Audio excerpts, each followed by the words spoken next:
Thank you for watching Scary Bear Attacks. If you like this episode, please remember to hit the like button and leave a comment or two, then subscribe and click on the bell to receive notifications of whenever we release new videos. Also, please remember to share them to your social media. Welcome back to Scary Bear Attacks. Today's episode takes us to the Blue Ridge Parkway near Ashville, North Carolina. The parkway winds for 469 miles through parts of Virginia and North Carolina, connecting Shenandoah National Park to the Great Smoky Mountains National Park. Over 13 million visitors annually flock to see the autumn foliage. The elevation here ranges from sea level to over 6,000 feet high at Mount Pisgah. The entire parkway is a bear sanctuary, meaning there is no hunting season within its boundaries. In recent years, the bear population has been bumping into more and more people, and some of these altercations don't end well. The authorities have euthanized 4 bears in recent years due to them presenting a threat to human beings. The mountainsides of the parkway are packed with oak and hickory trees, tulip and buckeye trees, as well as ash trees. Evergreens here include fir and spruce trees. Common animals here include white-tailed deer and wild turkeys, which are pursued by bobcats, coyotes, and black bears. Near Ashville is where the Folk Arts Center is, near Haw Creek. The grassy areas near the center are a favorite picnic area for locals and visitors alike. On the evening of Wednesday, September 29th, 2021, a couple, whom we'll refer to as Bill and Cindy, were enjoying each other's company while picnicking. Bill and Cindy lived near Ashville, and along with them they brought their dog, whom we'll call Sarge, who was a German Shepherd mixed breed. Sarge demonstrated the alert and protective hallmarks of the breed, and was a great companion on their adventures.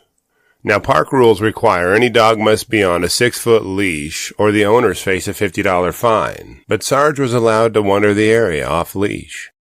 While the couple were eating their meal, Sarge began to bark, but this wasn't his normal, playful bark. It was a determined and alarmed bark that drew Bill and Cindy's full attention. As they searched for the source of Sarge's angst, a medium-sized black bear came into view. It was clearly aggravated by Sarge's presence, and even more so by his barking.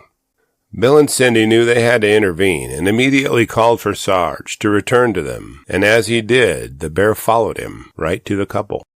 Now this is where the bear's intentions behind its actions have to be discussed. The bear had plenty of directions in which to flee, but it took a direct route toward Bill and Cindy. The aggressive behavior of the bear caught Bill and Cindy off guard, and they weren't sure how to react.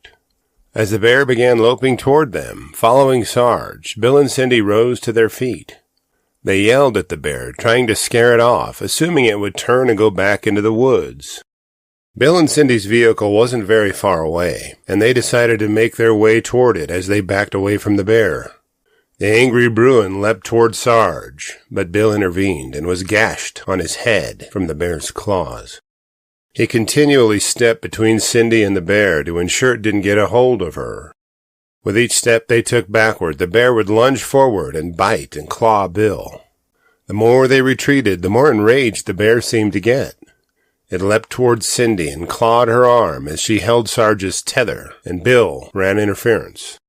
Continuing their retreat moved them closer to their vehicle, but each time they fought running, the bear would inflict painful gashes and bites on Bill. Upon reaching their vehicle, Bill and Cindy jumped inside and pulled Sarge in as well, but the bear wasn't satisfied with having injured them and chased them off. This strange event mired Bill and Cindy in a horror movie plot twist. The angry bear continually tried to enter their vehicle, pawing and biting at the windows. In its fervent attempt to get at the couple and their dog, the bear climbed on top of the car, searching for a way to get a hold of them. Locating his keys, Bill started the vehicle, and the trio fled from the bear. He drove himself and Cindy to nearby Mission Hospital. Cindy was treated for slashes from the bear's claws. Bill received treatment for bite and claw wounds to his arms, hands, and head. As he struggled to hold back the bear, his shoulder was also dislocated. Sarge was uninjured during the melee. Wildlife officers immediately set about investigating the causes and circumstances surrounding this bear attack. They swabbed the bear's blood and saliva from the couple's car to gather DNA for comparison to samples from any other bear they could catch in the area. Several large culvert traps were set out around the area to catch the bear before it could attack again. Over the next several days, the picnic area was under observation. The investigators knew that the bear didn't have an ear tag or radio collar, so it had no record of being a problem bear. Catching it would answer a lot of questions, and it was determined it would need to be euthanized and examined. All efforts to find the bear were fruitless, and the search was eventually abandoned. Based on information provided by the couple, authorities determined the bear was young but not a yearling. They didn't have enough information to determine its sex, but estimated it to be around 200 pounds in body weight. The bear may have been responding to the scent of food brought by the picnickers, but no cubs were observed in the area. Speaking of cubs, our Cub Tier membership on Patreon, linked below, will give you ad-free early access to our episodes. And the $3 per month goes a long way in helping me continue to produce educational and entertaining content like this. North Carolina is home to an estimated bear population of 7,000 to 8,000 black bears over its 48,607 square miles. This is a bear density of 1 bear for every 6 square miles. Black bears in North Carolina are the largest black bears in the world, posting a 50 to 100 pound larger average size. There's never been an unprovoked attack on a human being by a black bear in North Carolina. After reviewing the facts surrounding this episode, I'm left with a few questions for you. Would you consider bringing along bear spray or a firearm on your next picnic? Did Sarge instigate the bear attack, or did he prevent it from being worse than it was? Why did this bear continue its attack on the victims instead of fleeing? The next time you're enjoying a charcuterie board, will you be glancing around to make sure there isn't a bear sneaking up on you?